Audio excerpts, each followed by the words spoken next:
to the Inspiring Marriages Podcast. We are Jeff and Teresa Fields, and we are thrilled to have you with us today. The incredible music that you heard during our intro, that was all done by the brilliant work of our very own son, Joseph Taylor Fields. We've been happily married for an amazing 32 years. Along the way, we've been blessed with 3 incredible grown children, a fantastic son-in-law, and the most precious grandbaby you could imagine. Get ready to be inspired as we open up about our journey. Our mission is to ignite a spark in couples everywhere. We're all about nurturing deep friendships and cultivating marriages that thrive in every way, spiritually, emotionally, romantically, and physically. Join us on this incredible adventure. Be sure to check out our website at inspiringmarriages.net. Dive into all our previous episodes with detailed show notes that enrich your listening experience. Plus, scroll down to find our Keep in Touch section where you can sign up and receive our latest offerings absolutely free. Don't miss out on the inspiration. Visit us today. Teresa, this week we're going to talk about how husbands can sow into their wives. That's right. That's so good because we've been talking about sowing and reaping a harvest in your marriage. So let's start with Galatians 6:7 from the Passion Translation. God will never be mocked, for what you plant will always be the very thing you harvest. That is so good, Teresa. And Galatians 6:9, just a few verses down in the Amplified Classic, says, "And let us not lose heart and grow weary and faint in acting nobly and doing right. For in due time and the appointed season we shall reap if we do not loosen and relax our courage and faint." Galatians 6:9 in the Amplified Classic. So Teresa, what's that telling me? These 2 verses together, saying God cannot be mocked. Whatever you plant, whatever you sow, you will reap. And 9 says, if we don't lose heart and give up, Right. then in due time and the appointed season, we will reap, or we will receive the fruit of our efforts. So that takes a lot of trust. So a farmer has to trust that when he plants a seed, corn seed, soybean seed, whatever it is, that it is going to, if he takes care, if he puts it in good soil, if the soil is treated, if he waters it, if he fertilizes it, he has to trust that it's going to grow and he'll eventually get a harvest. He can't go out there every few days and dig up the seed and see how it's doing. It will die. Right. So just like that. It won't ever germinate. So we can trust God that his scriptures are true, that his word is true, that whatever we sow, especially when we're talking about marriage, whatever we give to our spouse, whatever we implant to our spouse, however we invest in our spouse, however we enrich our spouse, that is going to come back, not necessarily for a selfish reason, but for a mutual benefit to the marriage. Right. You'll both be blessed. You'll both be seeing the results. And like you said, with the farmer planting the seed, you won't see the results necessarily the very next day. So don't go dig up the seed. Don't go saying, oh, it's not working. Because when you say things like that and your attitude becomes, oh, well, I tried, just trying once is not sowing. I love what Brother Jerry Savelle says about sowing and reaping a harvest. A sower is someone who does this as a lifestyle. When you're a farmer, you sow every year, or you sow different times of the year for different crops. And for us in a marriage, it takes continually sowing good seed. It takes being a continuous sower and doing it cheerfully with a good attitude And eventually you will see the harvest from that. Eventually you will see Right. things beginning to change where your marriage gets more enriched, like you said. Your relationship gets Right. closer. And you see, like you said, a return on your investment, but it's not just for one person in the marriage. It's Right. for both people to benefit. And if you have children, it benefits your children. Oh, yes, absolutely. Right. So my role is not to make Teresa, I guess, give a harvest back to me. My role Right. is to be a faithful sower. And I got to leave the results up to God. You know, you might be so frustrated with your spouse. I can't believe he's so dense. He doesn't No. get this. He's like a child. You know, it's Galatians 6:9 says, in due time and the appointed season, there's seed, there's time, and there's harvest. There's always process. time between the planting and the harvest. That's right. I know the scriptures talk about a glorious time where the sower and reaper walk side by side. Yes. But as you continue Yes. to sow, and you continue to sow, and you continue to sow, eventually, you know, you'll be walking hand in hand, sowing in each other and reaping from each other almost immediately. That's right. So you That's do right. walk hand in hand, the Right. sower and the reaper as husband and wife. So you get better and better at it as you're growing in your marriage. You know, don't expect to be newly married and have the results of people who've been married 10, 20, 30 years. You may have a lot of romance, but for this kind of thing where the relationship is deepening year Deep. after year, Yeah, deep. because both people are so committed to sowing in the marriage, that's something that does take time. This is not going to be instantaneous or in a week or a month. Oh, wow, our marriage is just so much different. It's going to take some time. And takes some time, That's right. why you said, you know, you have to be patient. You can't give up because you don't see something happening quickly, especially if one person has not been contributing as much to the marriage. Right. The other one still has to be faithful and still have a good attitude. Because if your attitude is bad, the other person's not going to be responsive to your sowing. They're just going to say, well, you don't care. You know, you don't really like me anyway, so let's just live with each other like it is. You know, it's not going to get better if one has a bad attitude because the other doesn't seem to be contributing. Yeah. So. And if it seems like nothing's happening, don't use your words to undo what you planted. Exactly. Your words will undo sowing good seed. Right. Right. Just, you never listen to me, or whatever You kind of never- thing you just you say never do this. out of Right. frustration. Don't say those words. You know, we've said it before. If you're going to say something ridiculous that you know isn't right, put a hand over your mouth. Whatever you have to do to stop yourself, because words have power. Words do have to. They carry a lot of power, and they go out of your mouth with the possibility and really the full intention of seeing that thing come to pass that you just said. So The scriptures say life and death are in the power of the tongue. So your words can either speak life into your marriage that's right. or speak death into your That's marriage. so good. Bless your marriage or curse your marriage. So that's what you want, to bless your marriage. Absolutely. Bless your spouse. And so we want to talk about blessing your spouse. But and this week we're going to cover how husbands can bless their wives. And next week, Teresa and I are going to cover how wives can bless their husbands. Right. And so we'll get into some of this.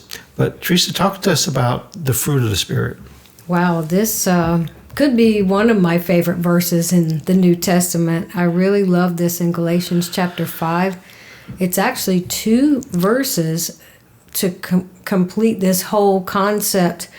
The Spirit of God lives inside right. each and every believer, each and every person that has a relationship with God through the Lord Jesus, through His Son Jesus.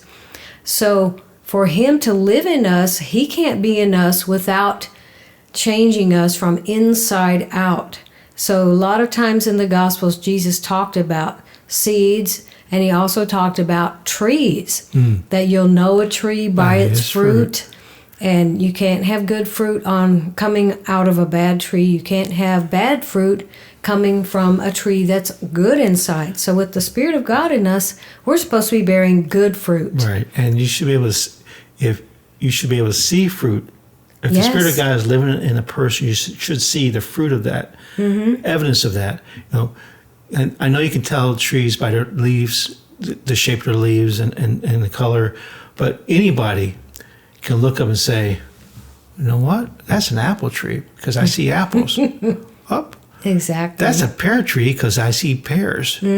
Oh, that's an oak tree because I just got hit on the head with an acorn. Exactly. The same way with believers. You should be able to tell a believer by this fruit. By their fruit. That comes out of. That's so true. Thank you for that. Okay, so what Paul said in the book of Galatians in chapter 5, this is the NASB version of verses 22 and 23. But the fruit of the Spirit is love, joy, peace, patience, kindness, goodness, faithfulness, gentleness, self-control. So he listed 9 fruits. And he finishes this out saying, against such things there is no law. No one could say you're in the wrong when you're demonstrating this kind of fruit, when it's manifesting from your life, from your words and your actions and your attitudes. No one could say you broke the law by doing that. No. Kindness is never against the law. It never hurts people, any of these. And really, they're all based out of the love of God. That's why love is the very first one mentioned. None of these exist without love. Exactly.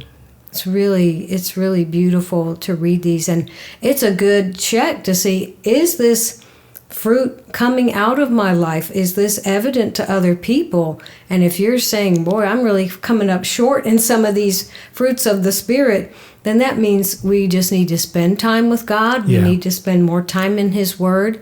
Spend more time in prayer, because just like the marriage, these things are going to develop and get better and better over time as you grow in your relationship with the Lord. Right. You can't become intimate with the Lord without spending time in His Word and communicating with Him in prayer. Just like you can't become close to your spouse without communicating and spending time together. Exactly. So it's the same way. You know how people say, and this is kind of cute, but like when couples have been married like 50 or 60 years, like they start looking more and more alike and they say all the same things or finish each other's sentences.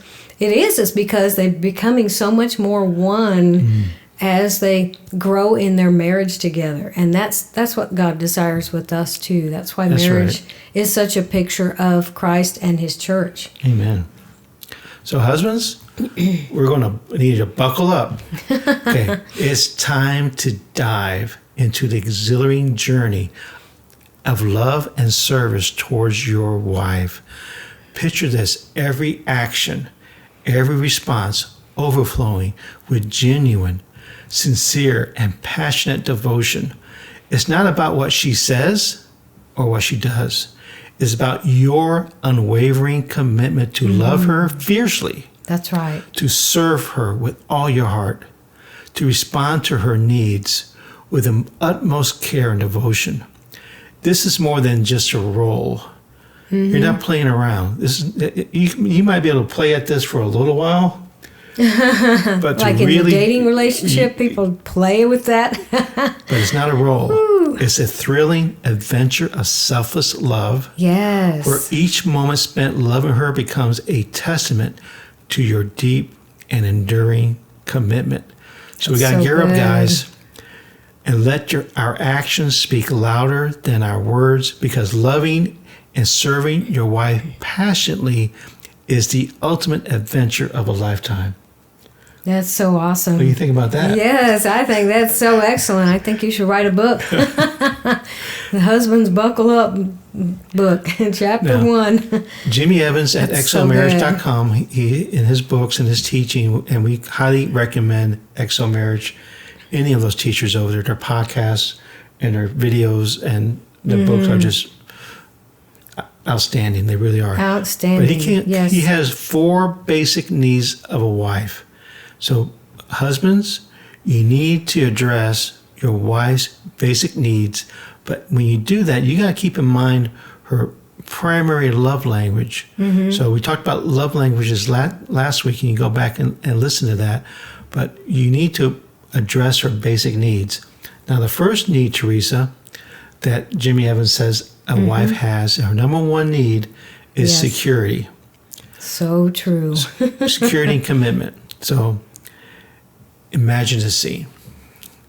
In the quiet of the evening with soft electronic candlelights casting gentle shadows, you take her hands in yours, you gaze deeply in her eyes.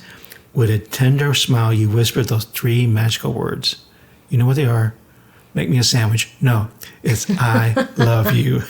Right. You just don't say it, you make her feel it in every That's so syllable, good. in every breath. So women are so connected to their feelings. They have to feel that, you're sincere. Right. They have to feel that it's genuine. Right? That's good. But you don't just stop there. You continue expressing your heartfelt gratitude for having her by your side as your wife. You speak of the warmth she brings into your life, the strength she inspires you, the security she wraps around your heart. Your words are like a love poem, painting a picture of appreciation and adoration that envelops her soul. Yes. In that moment, she feels safe. She's safe in your love, safe in your commitment, safe in the knowledge that you cherish her beyond marriage. She's got to know, she's got to feel that she's the most important thing in your life and you cherish her. That's right. And as you hold her close, you whisper sweet assurances of love and gratitude, and the bond between you two deepens and the romance blooms anew. Amen. That's so The good. women are- Ooh, yes. Oh, Rhett, I could take a drink of water right So now. a woman needs to know that you're committed to her, you're committed to the children, you're committed to the family. She's got to know that. She's got to Right, know that right. you're not just going to leave or you're ever going to threaten to leave. The D word, divorce, Should it never be better not come mentioned. out No. at any moment. Not in a joke, No, not in a joke. and not certainly not in a serious manner, but Right. never in a joke. And that's a Right. good point to make. We don't, like you said, use threats or use, what's the right word? Trying to make an ultimatum. We Ultimatum. don't use ultimatums about these things. Like, well, if you don't return my romantic inclinations, then, I'm not interested anymore. I'll just Right. leave. Those things are nothing to Right. play around No. with.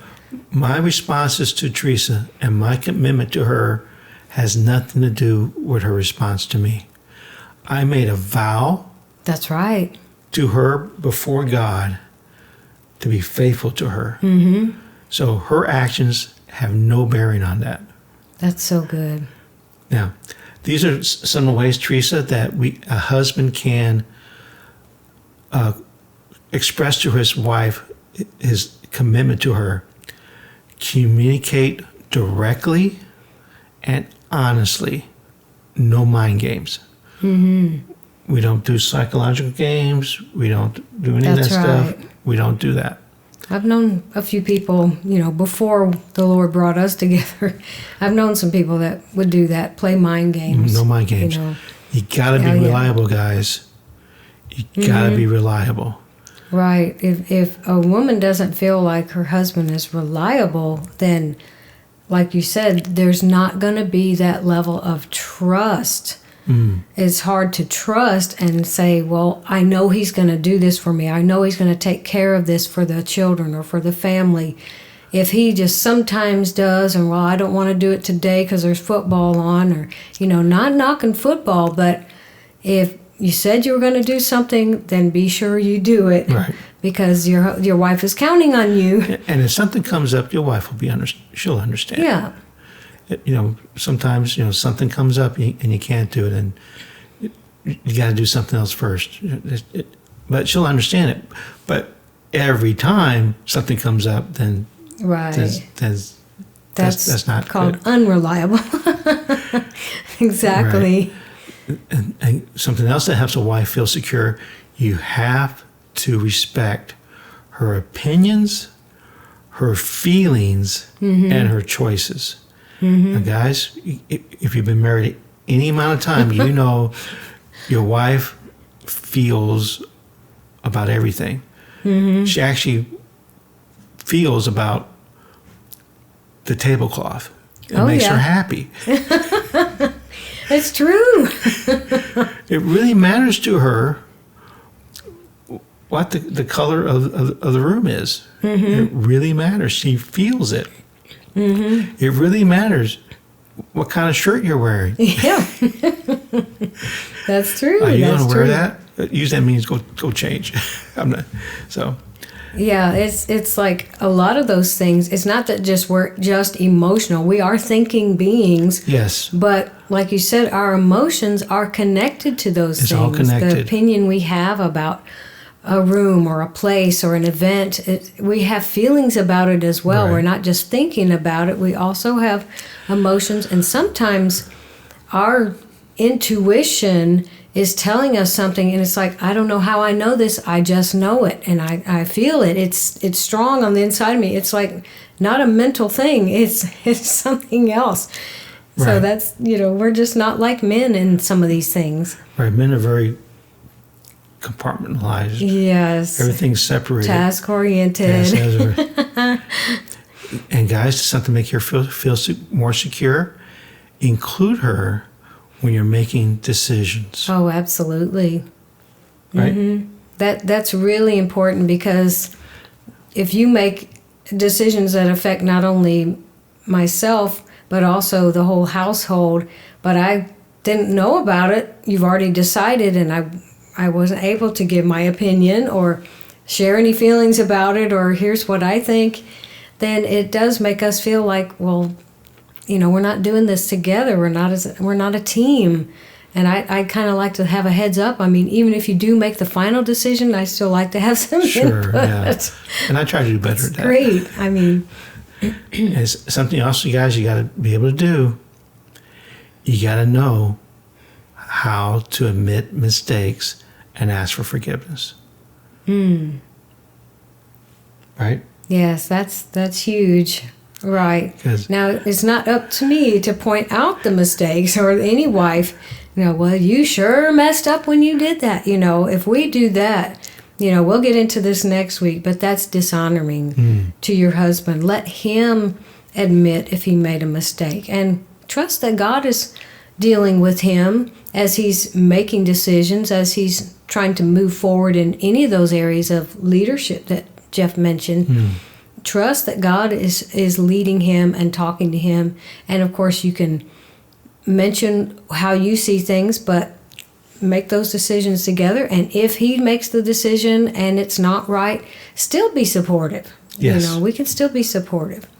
But asking for forgiveness is big, because a lot of men feel like that's weakness. Oh, I can't admit I made a mistake, or say, I'm sorry, will you forgive me? It's not weakness. It's actually strength of character, right? Right. And it improves the relationship. It really does. Humility is always a good idea, especially when you're wrong. That's right. The second basic need of a wife that Jimmy Evans teaches about is soft, non-sexual affection. Like Dave Ramsey says, some of you guys need to look up the words non-sexual in the dictionary, see what that means. Your wife has to know that she is more to you than a sex object, and that you're connected to her on a higher level than just sex. The more non-sexual, soft affection a wife gets, the more sexual they become. Examples of soft, non-sexual affection: hold her hand, run your fingers through her hair, give her a foot rub, give her hugs, Right. back rubs. There's Just little kisses, little kisses. whenever you get a chance. Stroke her face, play with her ears. Yes. Just there's soft, non-sexual affection. Is something a wife needs. Is that true? That's right. It really ministers to a wife's heart that you're just showing affection, and it's not intended to be sexual. It's just affection. Like, I'm so glad to be with you. I love being around you. I just want to hold you. And it does make a wife feel so much more secure, instead of, well, you only, we've heard some sad stories like that. Well, he only touches me when it's, supposed to go somewhere. And, that's very sad, because everybody has such a deep need for touch and affection, physical affection. And I didn't get to mention this last week, but, it reminded me when we talked about this before about studies that I used to hear about when I was in school with little newborn infants. They kind of did side-by-side comparisons, like infants that got everything they needed, fed and changed and all their needs met. They got clothing so they wouldn't be cold. They would feel comforted in that way. But only one group was actually holding the babies and giving them that nurturing affection. Wow. But the other group of babies were not being held. They weren't receiving any physical touch, except just meeting their needs. That's it. Not held, not stroked, and, touched, in any other way. And they said those babies did not thrive like the ones that received that physical affection and that assurance through being held close. And, it meets some deep, deep needs in a human being to have that kind of affection. And sometimes, believe it or not, young men, young women, they grow up without much affection in their household from their parents or between brothers and sisters. And that's so sad. But like with the babies, they called that failure to thrive. They were not thriving. They were not growing. They were not healthy like the babies that had all the physical touch and the affection. It makes such a huge difference. Wow. Now, the third area that Jimmy Evans talks about as a basic need of a wife is open and honest communication. Jimmy Evans says, women don't want headlines. So I know I don't know if it's still a thing or not. Used to be when I travel, they always had free in the lobby USA Today, or have it at your door. And USA Today was so popular with business travelers because it just had headlines and just little bitty articles, a little bit of detail of the headline, and you can read the whole paper while you're having breakfast. There were no in-depth investigations, no exposés, no editorials, no funnies. Right. So it appealed to businessmen and sure businesswomen, because you can read it while you're having breakfast and be done with it. But women don't want headlines. They don't want grunts and groans. Now, your wife, tell me if this is correct, Teresa. Your wife connects to you and to your world and your heart through communication. Yes, that's so true. It's like we don't know what's on your mind or what you're thinking or wanting or what you've been dealing with for the day if you don't talk about it. If we don't hear any words, then we don't know. It's kind of hard to read men, because they're not just oozing with emotion all the time about what's going on. Right. Your wife doesn't want facts. She wants to know how you feel about something. So she might ask me, what happened at work today? Well, Bill took my pen and didn't return it. It made me sad. Or John and Gary, they wore the same shirt and we were all embarrassed for them. Oh, no. Nothing like that. No. But she wants to know how you feel about something. She wants to know more than just the facts, ma'am, from Joe Friday and Dragnet. Right, just the facts, just ma'am. the facts, ma'am. She wants to know how you feel about something, right? Yeah, it's okay share information, but then we want to know what's the rest of the story. She wants to know the rest of the story. So How did that do, what did that do for you, or what did that make you feel like, or, what happened after that? Did you get mad? Did you decide to, not to do something? We need to hear the reaction. Right. And if you haven't been married a very long time, you might be saying, "What? I don't feel anything about that." Right. But you do. Work is work. You do feel about it. You just have to. Men have to learn how to communicate to their wives. We're not born, for the most part, with that ability to communicate in those things out to their wives. Right. We don't talk about our feelings very much at all. Right. I don't think men are as connected with what's going on in their heart, Right, or their right. emotions when they're processing things or dealing with things. Just like you said, we're not made the same. Right. Men and women are not exactly alike. Right. But you do have emotions and you do have feelings. Just watch the crowd at a football game. You see all the guys Oh, yeah. jumping down, screaming and yelling when something that happened. So we can't express ourselves sometimes. Yes, But yes. wives, be patient with your husband.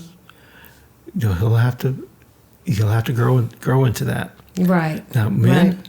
your wife, if you don't know it already, she's not wired like you are. Everything is connected. How at the end of the day, you might have plans, but if the laundry went bad, or the kids, something happened at school when the kids, or Right. something at the grocery store, can affect how she's feeling that night. Mm-hmm. It really can. It really can. It can. So it's not like she can just turn that off. Men can just frustrated turn or it off, burned out. and I'm ready. I turned it off and I'm ready. I'm not thinking about anything. No. Except you. But wife, it's all connected. Right. It's all connected for the wife. Yeah. Men can just turn things on and off, but for us, it's all connected. So we just need to decompress sometimes. Decompress. So hold your wife. Talk to her. Her heart will open to you and to intimacy on a level that you have never experienced before. Mm-hmm. But you got to have open and honest communication. That's why on one of our first marriage builders, we talked about spending 30 minutes a day talking, just talking with each other and praying together. So I guess it comes up to the fourth thing, is leadership. Now, wives desire their husbands to be leaders in the home. Right. Unfortunately, throughout history, women have been neglected to a second-class status all over the world. You see that. Right. But, however, with you, that narrative changes entirely.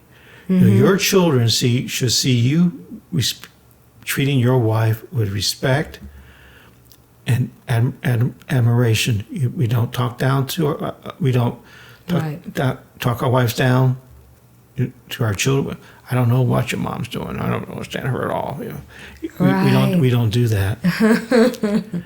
So Jimmy Evans says women want their husbands to be the loving initiator in these areas. Children. Wives want their husbands to take the lead on children. Right. Especially discipline and raising.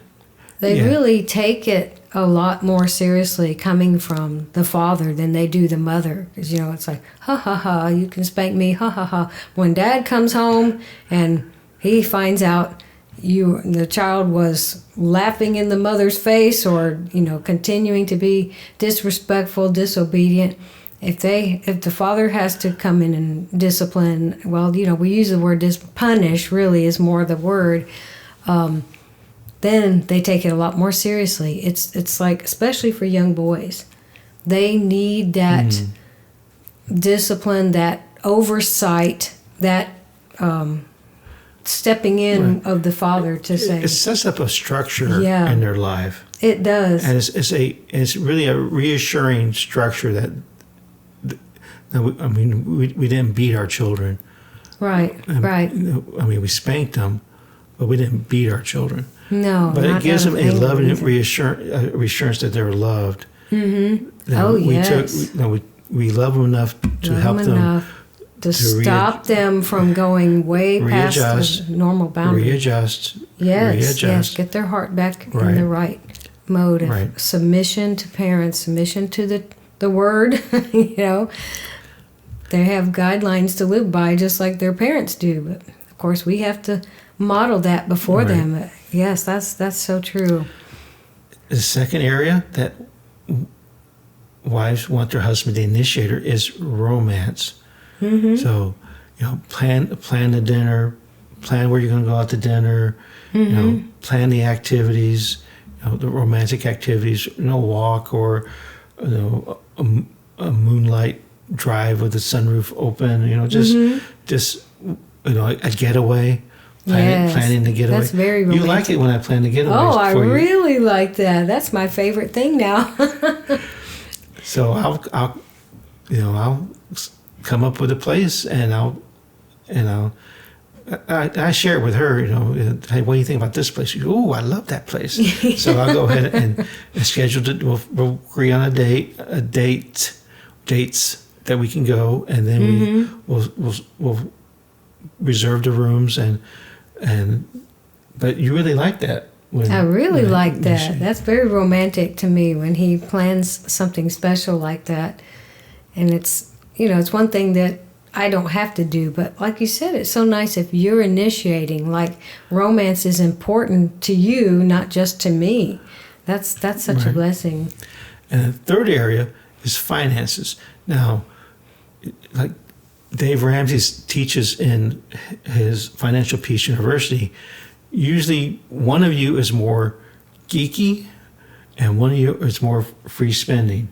Mm-hmm. So usually the one that's more geeky, is a numbers person. They set up the budget, and the other one enjoy making charts. they enjoy making charts, and they're the reason you have money. And the free spirit lets you have fun with that money. Right. So, but the wife likes her husband to take a lead, initiate the lead, be a leader in the finances. Mm-hmm. And she also needs to be able to trust her husband with finances, that he's just not going to go out and buy a new bass boat with just children's college education. Right. So true. Wow. And the fourth area that the wife would like the husband to initiate is on spiritual matters.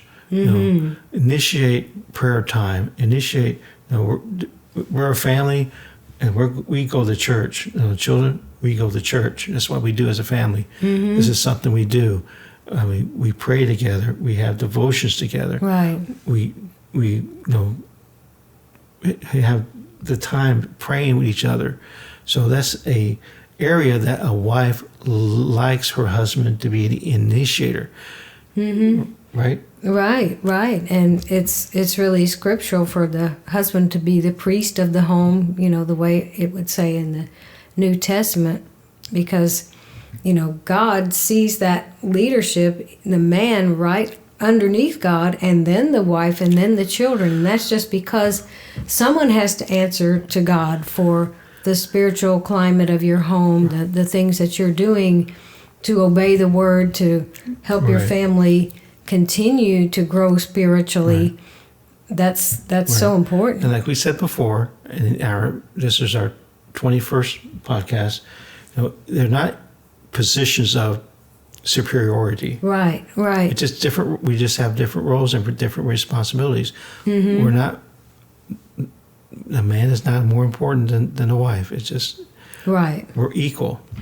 But the wife would like the husband to initiate in these four areas: children, romance, finances, and spiritual matters. And you're right. That does bring a lot of security to a wife and mother in the home, to feel like especially if she's dealing with the children all day, like I was all our married life, being a homeschool mom plus taking care of all their needs, then for you to have that headship position and take the lead in these areas, it was very reassuring to me, because I was, dealing with all the details of raising the children and the household, but to have you taking the lead was a lot of security for me.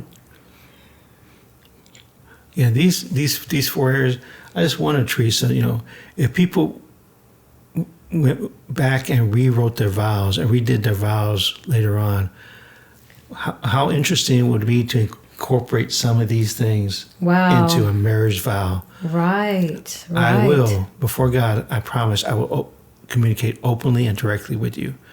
I will, before God, be reliable. I will respect your opinions, feelings, and choices. I think the bride would be crying for sure. Just on and on and on. So next week, the wives get the opportunity to give the bride's viewpoint of how the different ways that she can minister to her husband's basic needs, and the different four basic needs of a husband, and how a wife can minister to those needs. It's going to be good. It's going to be good. Exciting news. You can catch our audio podcast on Apple Podcasts, Spotify, and Amazon Podcasts. We would love to hear your thoughts, so please leave us a review.